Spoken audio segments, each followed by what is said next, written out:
Hi everyone, my name is Ali and I'd like to welcome you to the second part of the Wattbike webinar series.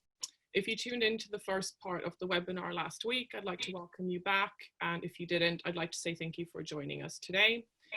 If you did miss last week's webinar or you would like to watch it again, I will be posting the link in the chat just at the end of this webinar.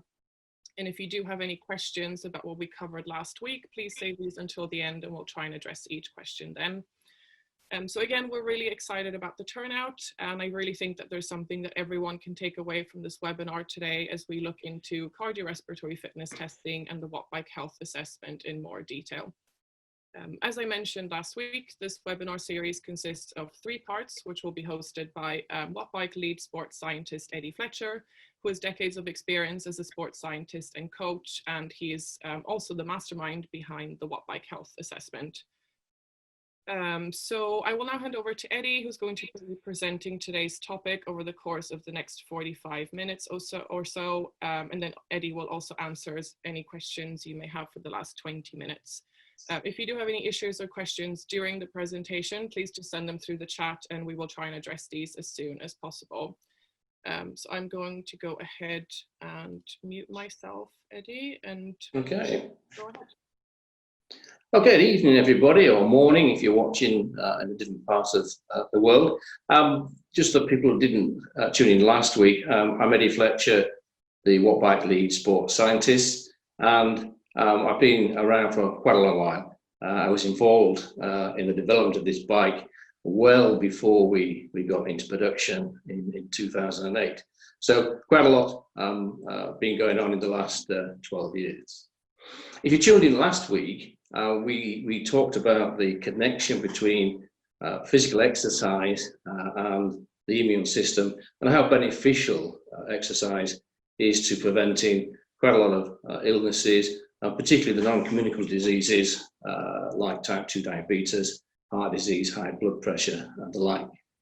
This week we want to concentrate on the practical side of what can you do about it using the Wattbike. So Ali, can you have the first slide? So I'm going to recap a little bit about what cardiorespiratory fitness is, and then we'll dive into how we measure it, why it's really important to do that, and then we'll go in some practical detail about how the Wattbike health assessment test actually works. What do you see as outcomes? How do you do the test? And how does it link to our health assessment plans? And I'm going to talk a little bit about how those plans were constructed, because again, the amount of exercise, the intensity of the exercise is really, really important. And then finally, we'll talk about what is the retest process. What do you do once you've completed your first plan? You've got to go on to the next stage. Okay, Ali, first slide. So CRF, as we'll call it, cardiorespiratory fitness, is related to the body's ability to transport oxygen. There's a few points on there for you to look at. So for CRF, remember it is your VO2 max, your body's ability to transport the oxygen around the body. And we know from the research we showed last week that this CRF score is health related. A low CRF by age and gender is associated with high risk of premature death from what causes. And the higher your CRF score, the more chance you've got of living a little bit longer and with less issues as you age. We're talking about improving the heart's ability to deliver oxygen to the working muscles, and the muscles utilizing that oxygen in a much better way. And it generally is about increasing that endurance performance. But I can talk a little bit about that later on. We measure that improvement by assessing any changes in duration and intensity of exercise, and that directly links to the frequency of the exercise you'll be undertaking. Next slide, Ali. And these increases in CRF can be quite huge. Your CRF, your body's ability to transport oxygen, is partly genetic, but it's highly trainable. And in some cases, you can get huge increases. And I've said 10 to 30% there, but I've got cases of people improving much more than that. Because if you're overweight or obese, then a simple reduction of body mass will improve that score immensely. And that's quite important. You'll see how that body mass triggers in when we look at the actual test itself. But the more you improve that score, the better your chance of not displaying some of the non-communicable diseases will be, and you'll have a far more active life and a prolonged life as well. Thing you need to recognize about these norms is that we establish them by gender, age, and body mass. And this gender and age is quite important because as we age, our physical and physiological ability declines, I'm afraid, no matter what we do. Although it is possible to keep it enhanced by doing exercise. And we get quite a few questions about, well, what does it mean? How is it measured? Well, we express it in something called relative terms. Don't get too hung up on these. You can always email if you need some clarification. But a relative term is milliliters of oxygen per kilogram of body mass. You'll see how that comes up. We also display, when you get the result, the absolute. So that's the total volume for your whole body. We also talk about METs, and that's quite important when we look at the training plans. And I'll explain a bit more about METs when we get there. But one MET is equal to 3.5 milliliters of oxygen per kilogram of body mass. But that's related to the amount of oxygen the body uses at rest. It varies from individual to individual, but it gives you a good start point for looking at the measurement. Next slide, Ali. Now, I showed this slide last week. I just wanted to talk and remind people about there are ways of measuring this CRF, direct versus indirect measurement. So direct would be via gas analysis, a metabolic cart. Indirect is the way we do it, using algorithms that predict what your CRF score will be. And if you look at the bottom quote there, this is from the American College of Sports Medicine. Subaqueous testing, we know, does provide a reasonably accurate reflection of fitness. It's lower cost to do it. You don't need all the equipment. It's much reduced risk.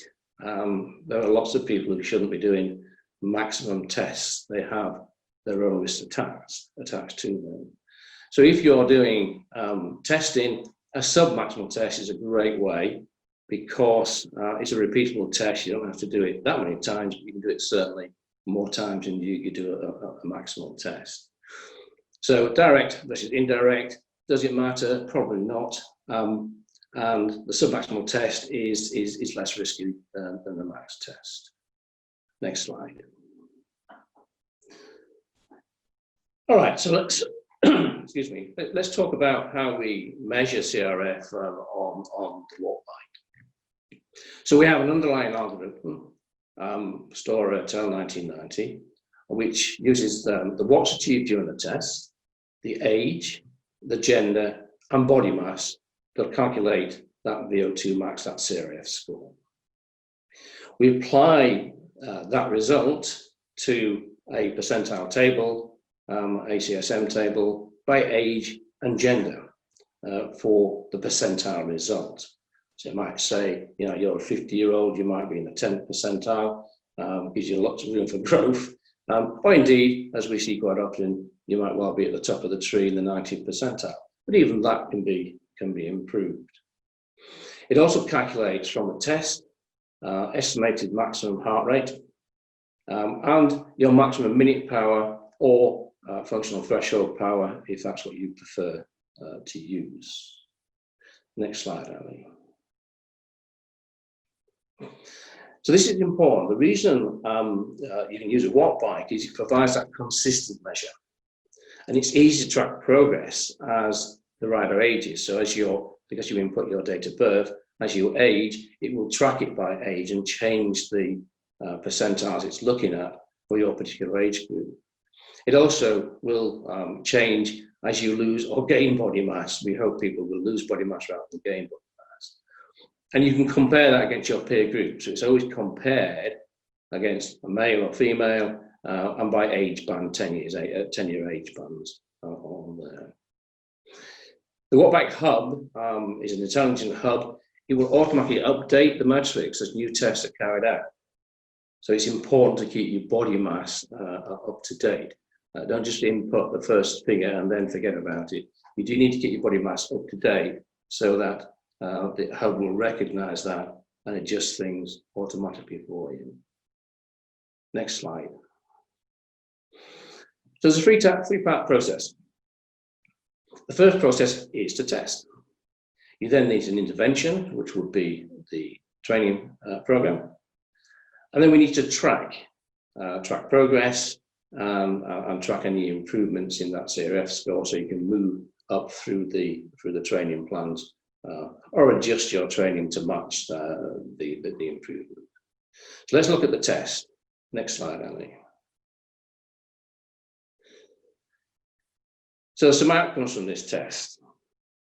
So you get quite a lot of stuff, and we'll go through that. I'm going to show you an output screen from the hub shortly.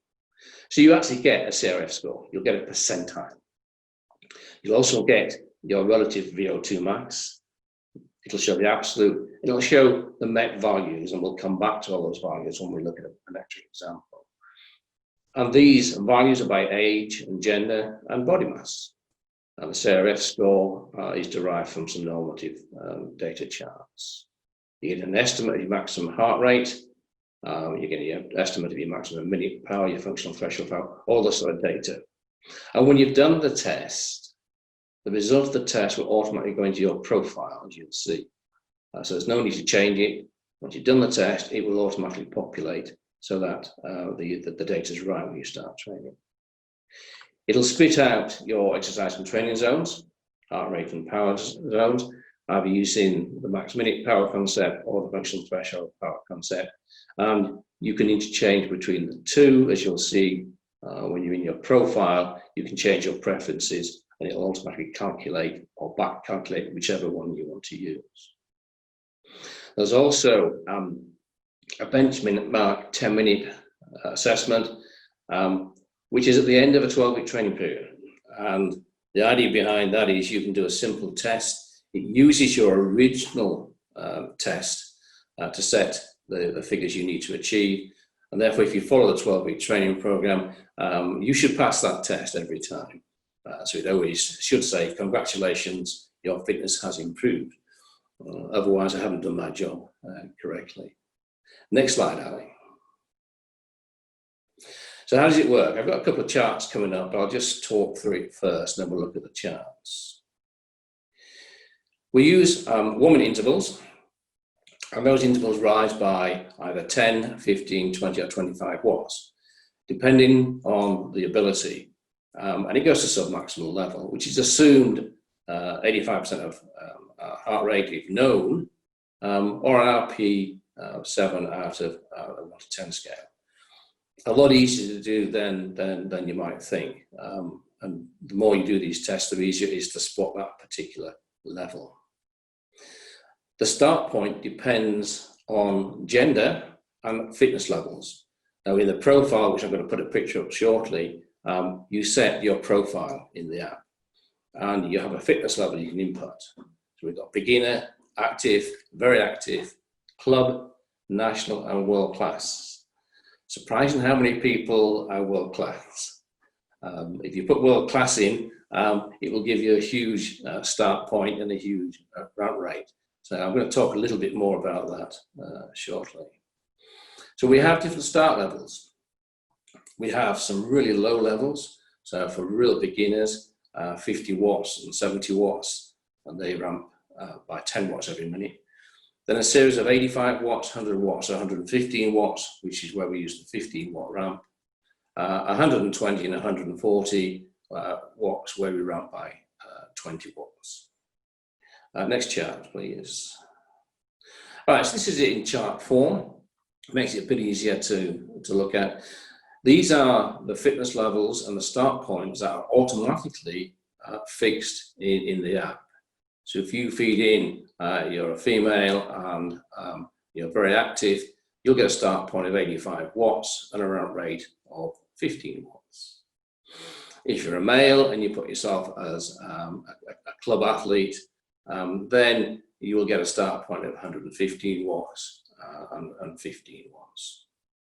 You can see underneath where the plans, the training plans will fit underneath those. So that also gives you a little bit of a steer as to where people should be. But do be careful. You can always set the start point lower than the recommended, as you'll shortly see. Next screen. We also have available, and by the way, these charts are available if you want them. We also have charts available for the Pro, Wattbike Pro, Wattbike Trainer, and the Icon, which show you which resistance level you should use for the different start points, and an estimate of where on that one resistance level you can go within the RPMs. My recommendation has always been, and I've done thousands of these tests, is you pick a level where at the bottom end of the test, they're going to start at about 70 RPM, and then you use a rising RPM until you get about 95 RPM. And then if you need to go above that, if somebody's gone well above where you think they should have gone, then all you need to do is just increase the resistance and keep the RPM at about 95. I never go above that in a sub-max test. I reserve the higher RPMs for a max test. Next slide, Ali. So this is the profile page. So this is what you see when you first go in and enter your profile. And this is where you need to be very careful as to what you input. Now this is Eddie Fletcher, the test ones. He's not really me. You can see preferences, and you can take either functional threshold power or maximum minute power, whichever you want to work on. It matters not which one you work on, because when you do the test, it will automatically back calculate whichever training methodology you prefer. You'll see in there, the user data, there's already a max heart rate and max minute power in there. If the preference had been functional threshold power, there'd all be a figure in there. Ignore those figures. There are some underlying figures when you first log in that we put in there. The test will automatically update those once you've done them. Very important to have the weight, the body mass input correctly there, because we are talking about the CRF score being based on your body mass. Obviously gender, exceptionally important, so we want male or female in there. Now the fitness level, do really be careful. If in doubt, start low. And there's two ways of doing that. You either change the fitness level to beginner or active. So remember, you've got beginner, active, very active, club, national, and world class. But we can manipulate that when we come to set up the test. But do be careful, don't set it too high. Ignore the Army user, that's a special setting for the Army. And then another key piece of information, the date of birth must be correct, because we've got age involved in the underlying calculations. Next slide, Ali.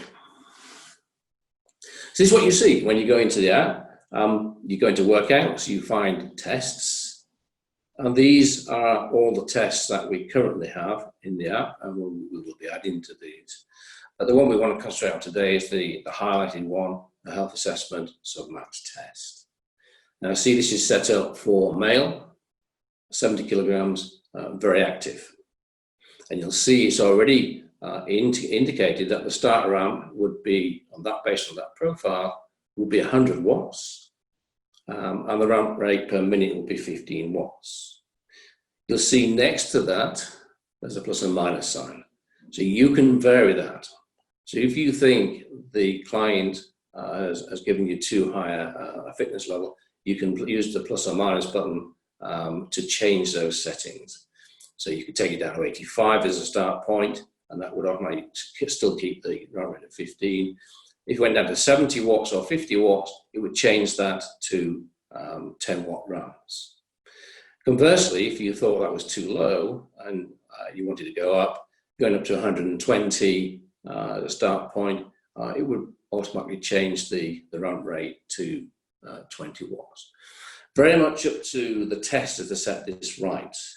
The worst thing that can happen is you set it too high, and therefore the client doesn't go too high on the test before you have to terminate it. And there's a point here. They must be able to do 6 minutes, at least 6 minutes, for this test to be valid. So if in doubt, start low. You can always use it as a warm-up. Generally speaking, you set it low enough that I don't need to do too much warm-up, apart from maybe getting familiar with the bike. So don't worry about setting it too low. I prefer it too low than too high. So that's how the test is set up. Next slide, Ali. So here's a live screen. There's 1 minute, as you can see, there's 1 minute on the clock. So we've gone 16 seconds in, 44 seconds to go for this minute. And the only bit of the screen that needs looking at is where you see that 70. So this is a test starting at 70 watts with 10 watt ramps.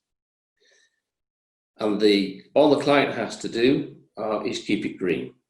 And you need to keep them on track green because there is another inbuilt fail-safe that if they go too low on the watts, it will terminate the test as well. So keeping the watts within range, and you've only got a few watts to play with on that, is quite important. So keep it green is the cry. I think a lot of my riders are used to me saying, just keep it green, keep it green. And then after that first minute, it would go to 80 watts. And then you try and keep it in the green, and then 90 watts, and so on. So you're trying to keep it nice and smooth, nice and steady as you go up through the ramp to the termination point. Okay, next slide, Ali.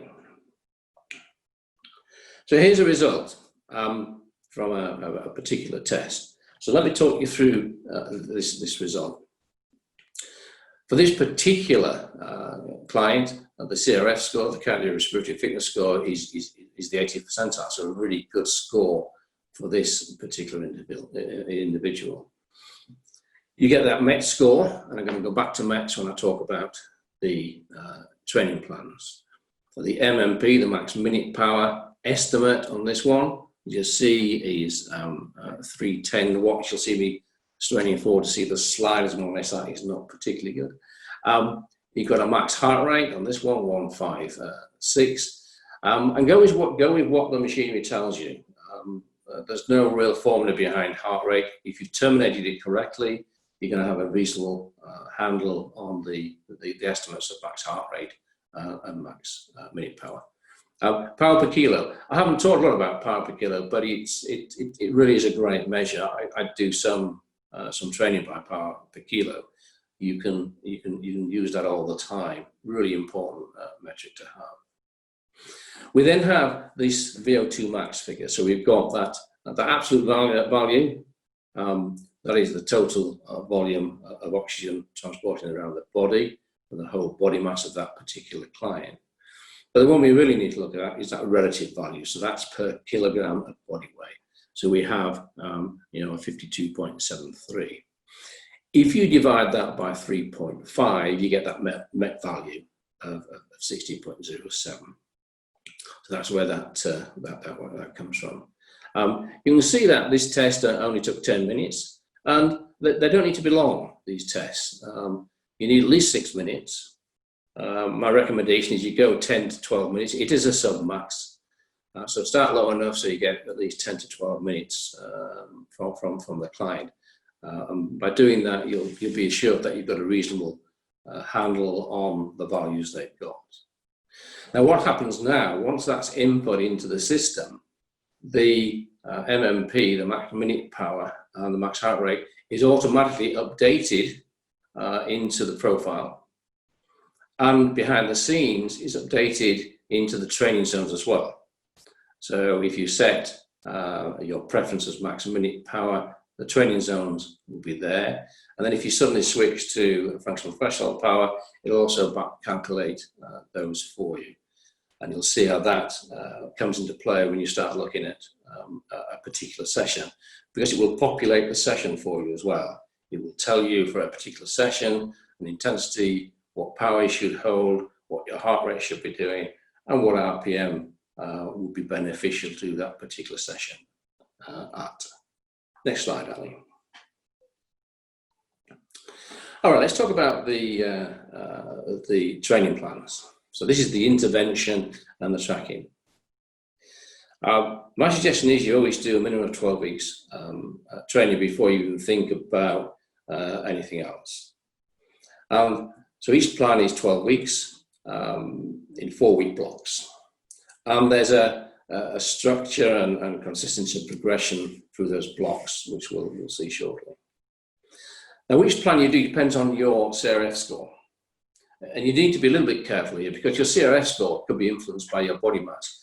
So you could be actually very active and have a low CRF score because of your body mass, and therefore be capable of one of the high-level plans whilst you're trying to get your body mass down.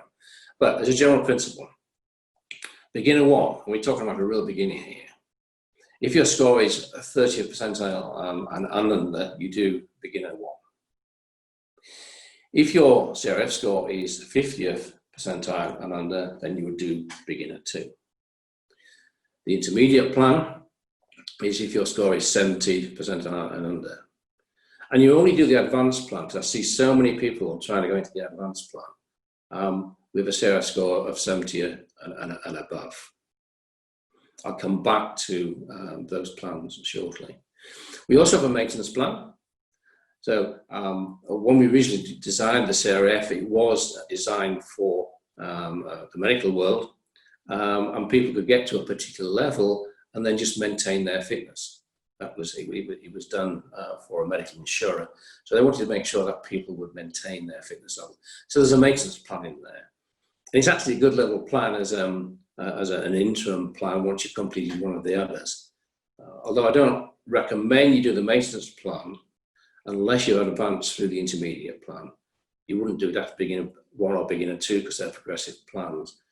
But you could do the intermediate plan and then go into the maintenance plan before you decided what else you would do.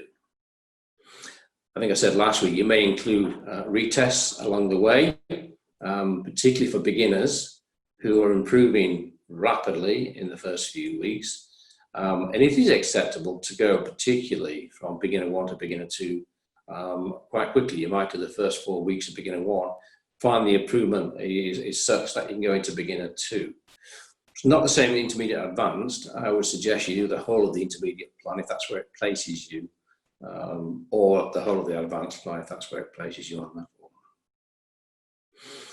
And because the sub-max ramp test is very easy to do, it's not a maximal test, you can reset your training zones, again, particularly for beginners, where they are rapidly improving. There's no reason why they shouldn't do another sub-maximal test at 4 weeks or 8 weeks, depending on how things are going. At the end of the 12 weeks, and it's only at the end of the 12 weeks, you can do the benchmark 10-minute health assessment test. And that's fixed quite low. It takes your original CRF test and fixes that test at 65% of the MMP or 91% of FTP, and a particular percentage of max heart rate as well to track progress. You should pass that. If you've done the 12-week training plan, you should pass that. And I'll show how that screen sets up shortly. Next slide, Ali. All right, a little complex slide, but I'll try and simplify it, because this is the model behind the training plans. It's a model behind a lot of the other training plans I do, not just for cycling, but for other sports as well.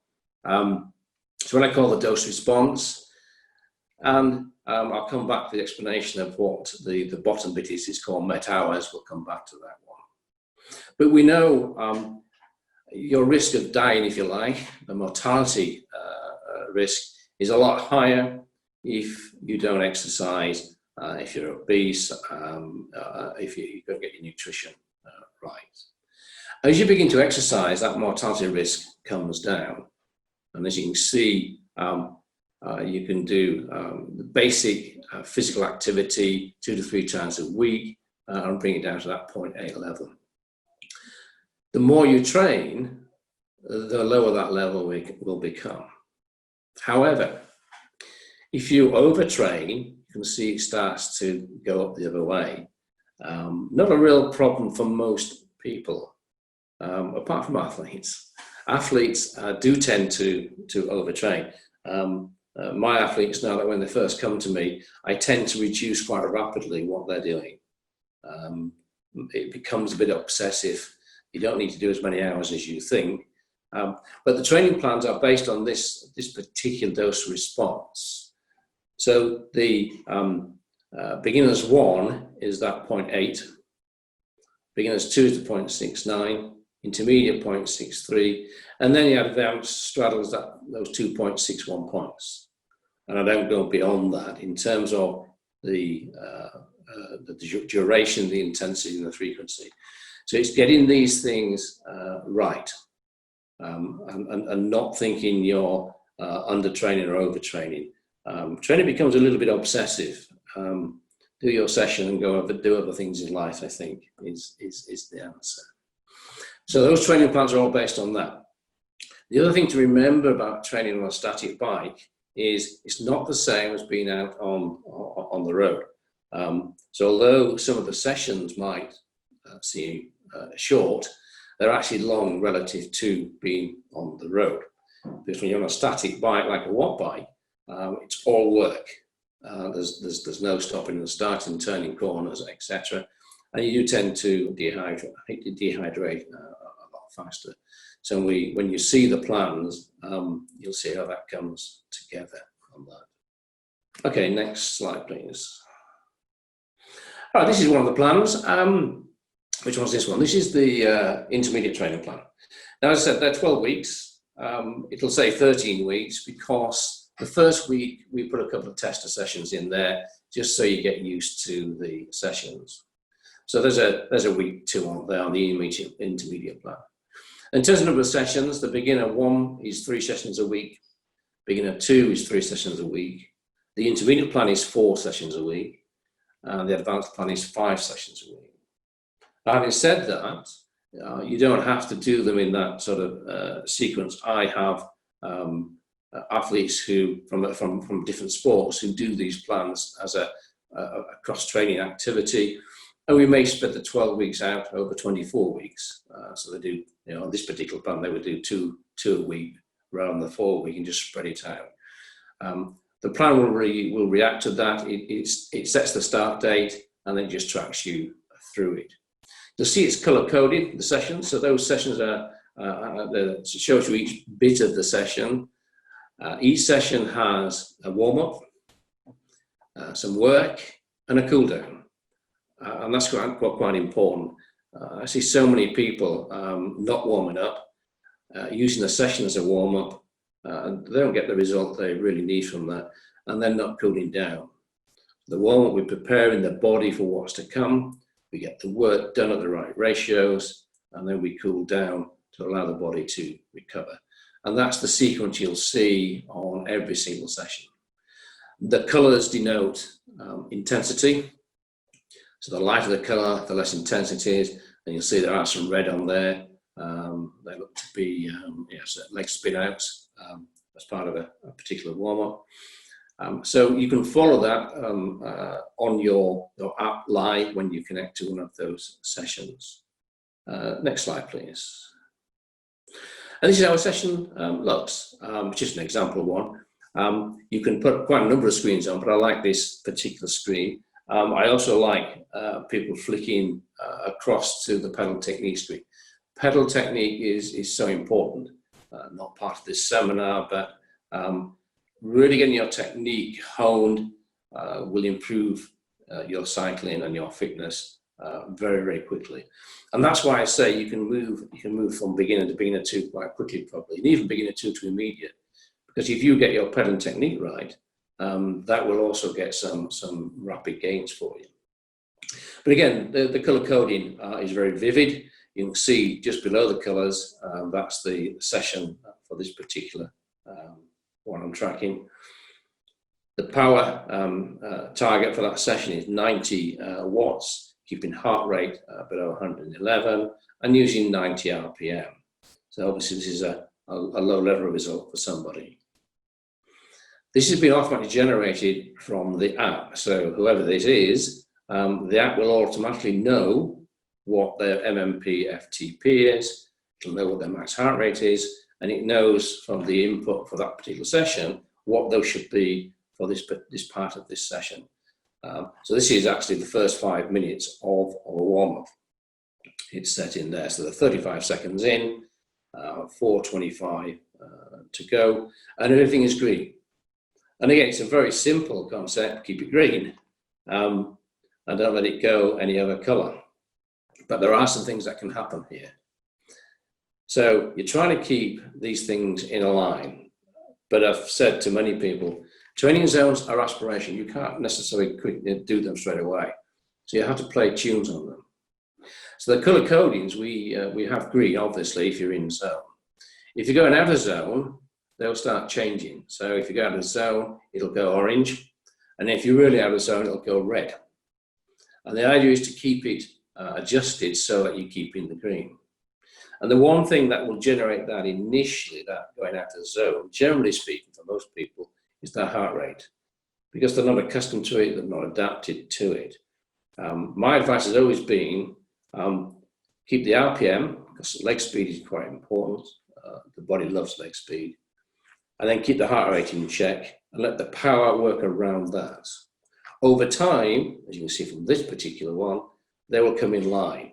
So the ideal would be, yes, you want the power, you want the heart rate, and you want the cadence in line for that particular session. But the app will keep you straight on all of that. And my advice is react to the app. If the app says you're out of the zone, you're out of the zone.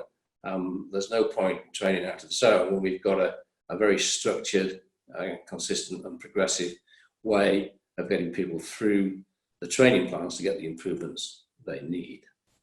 Okay, next slide, I think. All right, the 10-minute health assessment test. It is quite simple, but don't do it at the start of a training plan. You're probably bound to fail. You might be able to do it, but you'll probably fail it.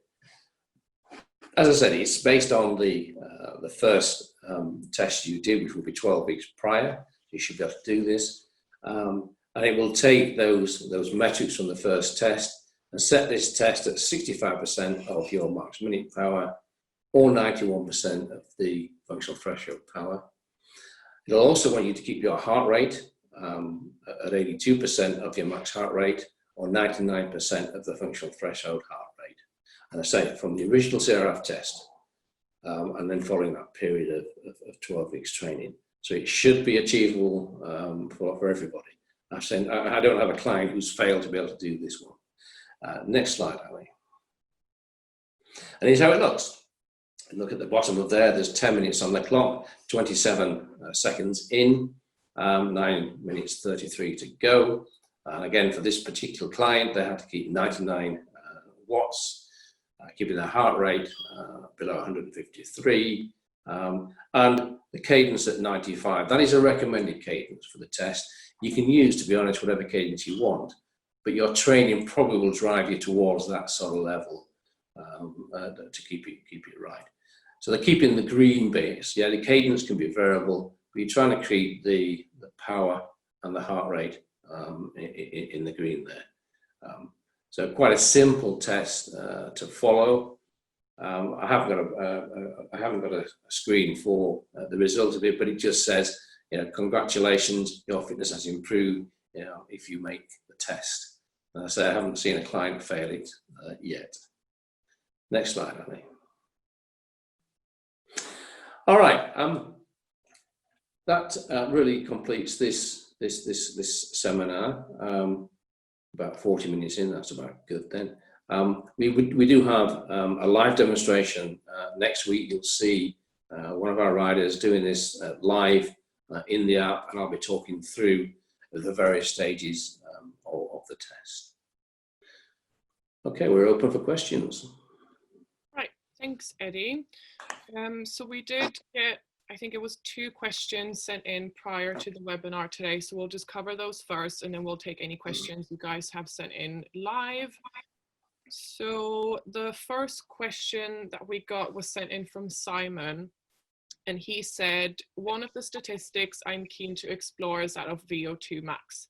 My current stats suggest around 60 to 62 for both running and cycling, but it is difficult to contextualize this and use it as a benchmark to adapt or change my training. Yes, Simon and I have already communicated by email. It's a great question because, as people are used to me saying, so your VO2 max is X, it's one of those, so what? What do you do with it? So Simon, I don't mind me, I think Simon's listening in. I hope you don't mind me saying Simon is 60, 61, VO2 max of 60. That's a huge score for a man of Simon's age. The 90th percentile will be 43, so he's on 60, so he's off scale, which is why he's a great GB group age group athlete. So once you've got a score, what does it mean? Well, it's a measure of potential performance. So the higher that score is, the better you should be able to perform, subject to your training. You have to train it. And as I said to Simon, this is about utilizing more and more of that high score. So his training needs to be guided towards improving that, what I call oxygenation, getting the oxygen flowing around the body into the muscles and the muscles utilizing that oxygen so that he can sustain his power for longer and longer over a race distance and therefore get faster and faster. So that's what that one's all about. Okay, so just to simplify that, would you say that you can use the VO2 max score as a kind of benchmark to make sure that your training is progressing? Well, yes and no. You might not see an improvement, and you shouldn't be trying to do this. You might not see an improvement in the score itself at the top end. What you're trying to do is utilize it more and more. Don't forget, once you've optimized that score, as I call it, as you get older, it will start to decline anyway. But what you're trying to use is utilize more and more of it. I quote a lot of examples. So you could get Simon at 60. You could get somebody even probably younger at 65, yet Simon is better than they are. And that is because he's trained his system to utilize that score better and better. Okay, that makes sense. So next, a bit more of a general question from Jim. So he wants to know, when is it appropriate to use the magnetic resistance, and does it change the load characteristics of the Wattbike at all? Well, depending on which bike you've got. So you've got the Wattbike Pro, where probably very few, and I mean very few, would need to use the magnet because of the way the air brake is loading.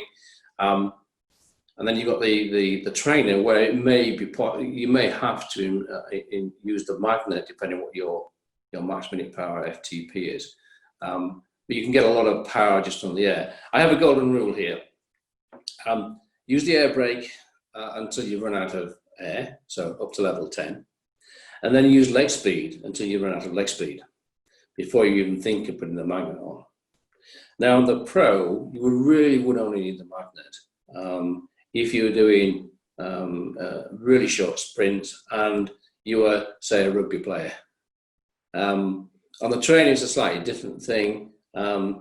At level 10 at 90 RPM, the trainer is 225 watts. So if you wanted to go above that, you either use leg speed or you have to employ the magnet. Now, does it change the characteristics? It does at the real top end, but not many people would need the top end. So you could use the magnet up to about level 5 and not even notice the difference. But it does give you quite an extra wattage on top of the normal magnet, more 10. So you can take it up quite high. You're going to get at 100 RPM, on the train, you're going to get about another 80 watts on top of the air brake. And on the Pro, about another 160 watts on top of the air brake. So quite a lot of use of the air resistance at the magnet without affecting the feel of the bike. Okay, that makes sense. Next, we have a question from Lucy that's just been sent in now. And she wants to know how much rest you should take before a submax test to be as fresh as possible. It's a good question. It's a great question. I saw it come across, Lucy, earlier on. When people come to me for testing, my instructions are do not train 24 hours before the test. And I maintain that even for a submax test. I want somebody fully recovered.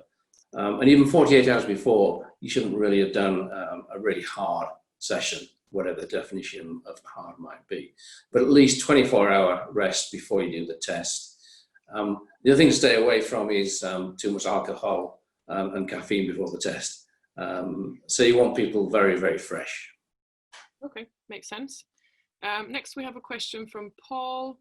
So he asks, regards the starting point and end point of the test, how much will the results be affected by the wattage starting too high or low, or by stopping the test before or after the recommended 70% effort? The end point is quite hard to gauge, so focus on the end point and too high or too low start watts here. Yeah. All right, a few questions within the question.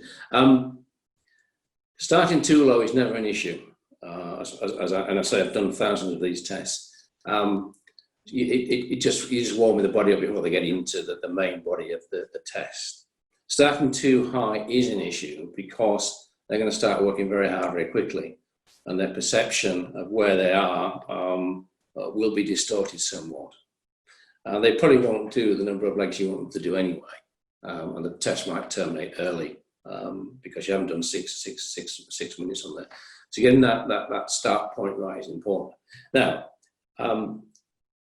we get quite a lot of people who are writing to me saying, I think I got this test wrong. I thought they said, but I think they were actually at 8. There's an easy way of backtracking that. If you go into the actual session itself on the app, you've got the results of the session. At the bottom, it says, click on wattbike.com to see the file type thing. So you go into the file, and it'll show every single lap. So you can go into the laps and say they went 10 minutes and you thought that was level perceived exertion 8. You go into the previous leg and use that one instead. So you can use and back calculate it yourself on that, and then change the profile. So there's plenty of data in there that you can use to adjust it if needed. And it happens quite a lot, to be honest. Okay, so if you were to say you were doing the test with someone, so how would you gauge the correct time to stop the test? I think Paul's asking for that as well. So if you had a client on the bike, when do you know? I mean, generally speaking, you're using perceived exertion, which is very subjective. I appreciate that. It's only on subsequent tests where you can say, right, I can estimate max heart rate here, or you've got a known max heart rate, and I can use 85% of that. So perceived exertion, we use 7 out of 10, not the, we don't use the 20 scale because there's too many deviations in that 20 scale.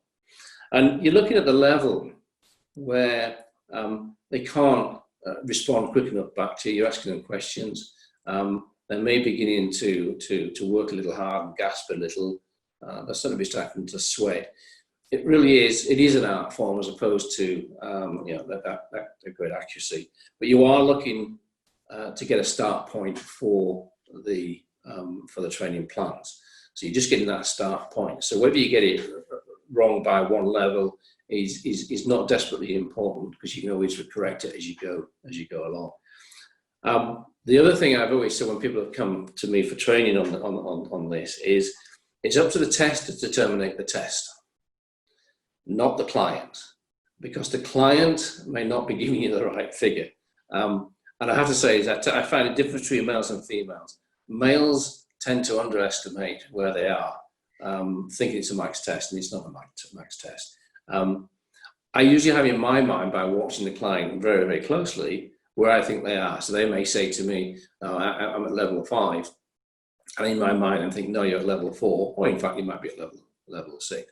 So it's up to the tester to get that skill at knowing and assessing the client as to when they think to terminate the test. And then if you think you've terminated it too early, you can adjust. If you've terminated too late, you can adjust it back as well. But over time, you'll find you can do this very, very accurately. Okay, but let's say that if someone can't answer your questions anymore because they're so out of breath, you should definitely stop the test. Definitely stop the test. Yes, yes. I've got, if you get to that level, they're probably at max, and that shouldn't happen. And just to, I actually asked the question. The first 3 minutes, I don't really ask them too much. I try and keep them on track, keep it green, whatever it might be. But after the 3rd minute, I start to ask them at the 30-second mark, on a scale of 1 to 10, 1 being easy, 10 being hard, how easy is that? I always use the phrase, how easy is that, rather than how hard. It seems to work. But yeah, every 30 seconds into the 1 minute, after the first 3 minutes, start asking that question. Okay, that makes sense. Next, we have a question from Tim, who asks, what is the process for becoming trained to use and deliver the Wattbikes and the Wattbike Hub for running tests and training sessions for customers? Good question. We were running workshops to qualify people to do these tests. We're not running workshops at the moment, obviously, because of the lockdown. But no, if you email us, I can put you on a list, and then when we can open up for workshops, we have a number of workshops. The first workshop, both these workshops are half days. I run them as a full day. The morning session is introduction to the Wattbikes. It's the A to Z of Wattbike. So we go for everything about how the Wattbike works, how the hub works, and so on and so forth. And then the second qualification in the afternoon is how you fitness test. So we actually go through how you fitness test and get you doing fitness tests as well on each other. Small groups, I only have 6 maximum on these workshops. So if you want to write into us, as soon as they're up and running again, we will let you know. Yeah, I know we are also considering maybe doing some virtual workshops just in the meantime, because we can't do them in person at the moment. So yeah, if you do want to email us at marketing@wattbike.com with any education or course questions, we can get back to you then as well. Right, so the next question is from John. He says he has a Pro. Where can I obtain the table for setting initial starting resistance and for assessing the subsequent ramps? Just email in and we'll let you have the table. Yeah, I will also be sharing a recording and the PowerPoint presentation from today that had a lot of those tables in there as well. But yeah, if you do need more information, please just send us an email. Again, marketing@wattbike.com, and we'll send you any resources you may need. Yeah, the table I put up there was for the trainer, but we have the same tables for the Pro as well. Or indeed, if you've got our newer bike, the Icon, I've got tables for the Icon as well. Yeah, so just send us an email and we can provide you with any resources that you may need. We have a couple more questions. So the next one is, so how many ramps should be done? So on the example you gave, 70 kilos, very active, 100 watts with increase 15. After 12 minutes, you will only be at 280 watts. Is this too small an increase? Not necessarily, it depends on the individual. You're looking for a sub-max. Bear in mind, it's a sub-max, not a max test. You're looking for the sub-max to have a level at 85%. I always say you need a minimum of 10. If you don't get 10, you've set the start point too high. So you could go between 10 and 15 on those. But it's as far as the client goes to that level 7 perceived exertion. Okay, that makes sense. Next, we have a question from Chris, who asks, if you have done a 20-minute FTP test previously, is there any way of back calculating this to enable the correct start power for the submax test? Yes and no. It's probably one you need to email me about. There is we do have a back calculator in there, but there are other complications around it. So if you email in and anybody else is interested in that particular question, we can construct the reply. The answer is yes, there is a way of doing it, but it's not easy to do. You're far better starting from scratch, and because the other thing that it will spit out for you, it will spit out, because you can use FTP zones. It'll tell you what that FTP should look like. And as you know, the FTP is allegedly 95% of what you should do over 20 minutes. So you can work it out yourself if you want, but I can provide a little bit more information if people want to email it. Okay, thank you.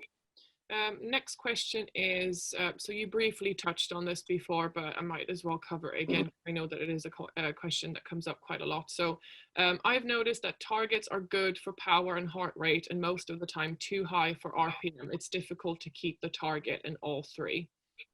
Oh, it is. It is. My two parameters. Remember what I said about training zones being aspirational, and you have to train into those zones. So you have to train the leg speed, you have to train the heart, and you have to train the power as well.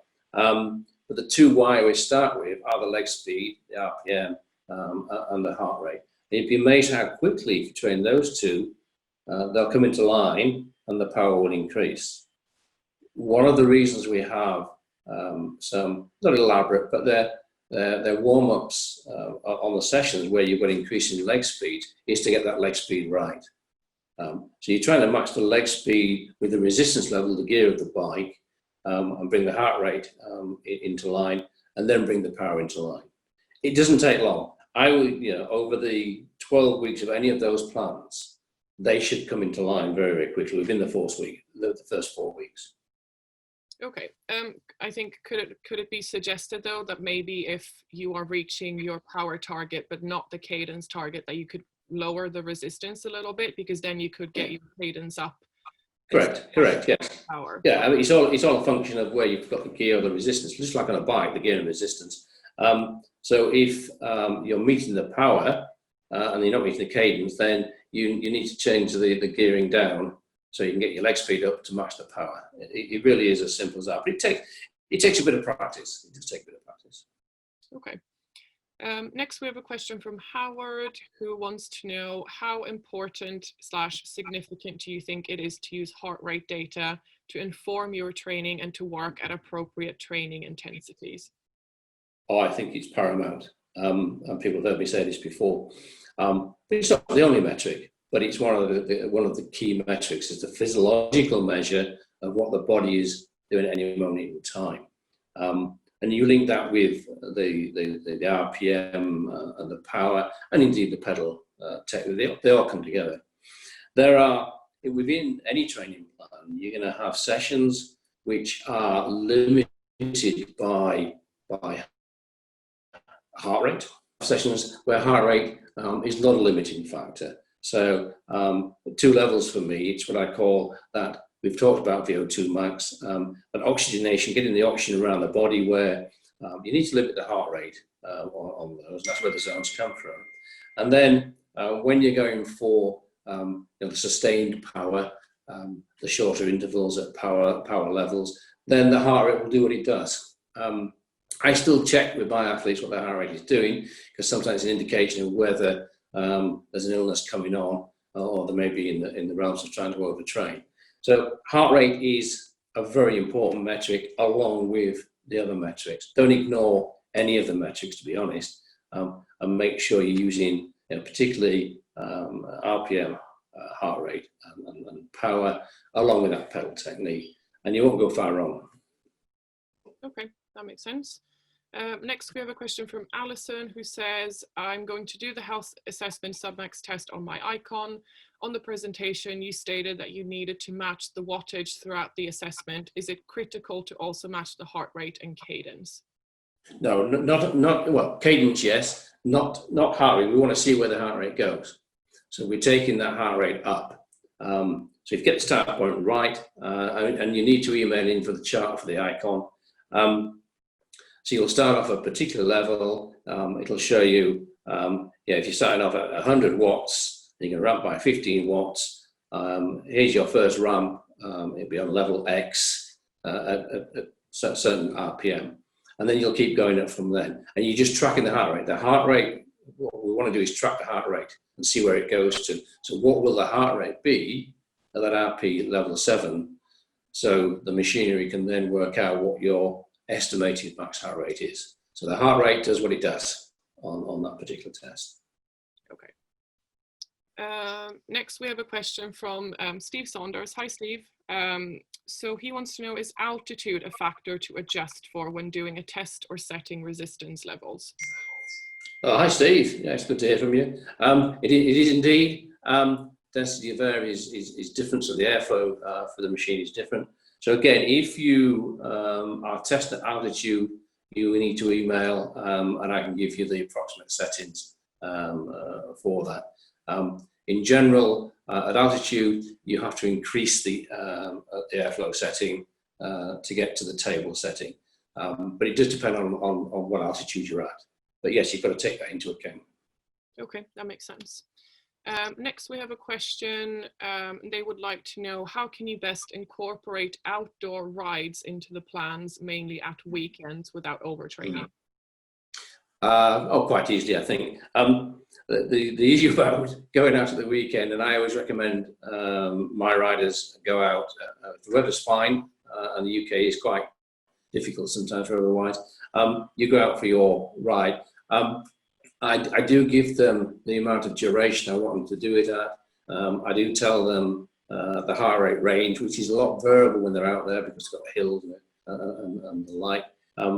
But as long as you limit the duration the right way, so it is, if you like, periodized, you should be okay.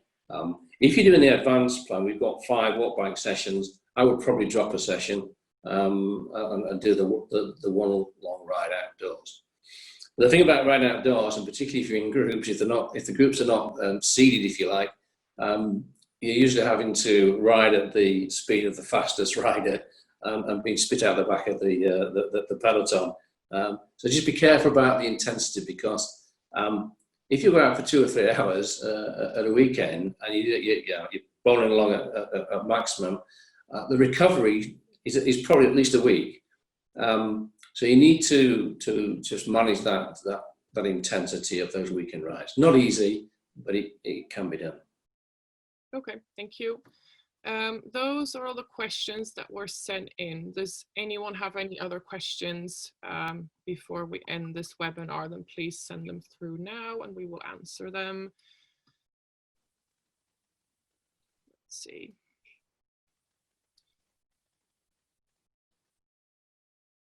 Right, I think maybe that's it. Okay, questions. Again, if you do think of any other questions after this webinar, please just email us at marketing@wattbike.com and I will either answer it myself or I will put you in touch with Eddie, who can answer any other questions you might have. But I think that's it for today. So we seem to have reached the end of the webinar. Again, I wanted to thank you all for tuning in. I'll be sending out the recording and the PowerPoint and a few other useful resources to you all tomorrow.